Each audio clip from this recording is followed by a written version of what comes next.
ములుగు జిల్లా కన్నాయిగూడెం మండలంలో ఇందిరమ్మ చీరలను పంపిణీ చేసేందుకు వెళ్లిన మంత్రి సీతక్కకు బీసీ రిజర్వేషన్ సెగ తగిలింది.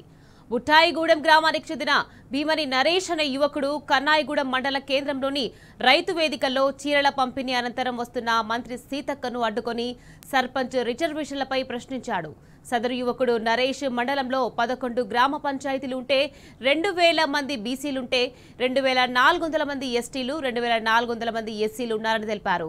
కనీసం తమకు ఒక్క బీసీలకు కూడా ఒక్క సీటు కూడా రాలేదని కన్నాయిగూడెం మండలంలో కాంగ్రెస్ నాయకులను మా భుజాల మీద ఎత్తుకొని ప్రతిక్షణం అనుక్షణం మోసామంటూ ఆవేదన వ్యక్తం చేశాడు.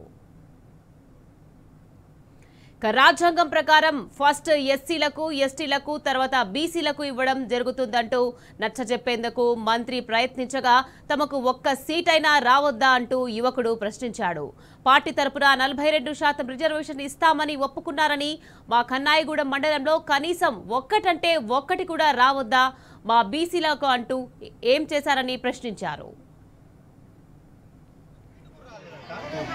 మేము ఇప్పటి నుంచి కన్నాయిగూడెం మండలంలో కాంగ్రెస్ నాయకులు మా బుధాల మీద ఎత్తుకొని మేము ప్రతి క్షణం అనుక్షణం రాజ్యాంగం ప్రకారం ఫస్ట్ ఎస్సీలకు ఎస్టీలకు తర్వాత బీసీలకు అయితే ఒక్కటన్నా రావద్దా మాకు పార్టీ తరఫున మాకు 42% ఇస్తానని ఒప్పుకున్నారు.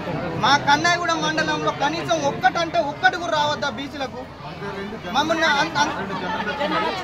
రెండు జనరల్ ఒక్కటి ఇప్పుడు 2450 మంది ఉన్న ఎస్టీలకు 7 స్థానాలు వచ్చినాయి. మేము 6 మాట్లాడదామన్నా మీరు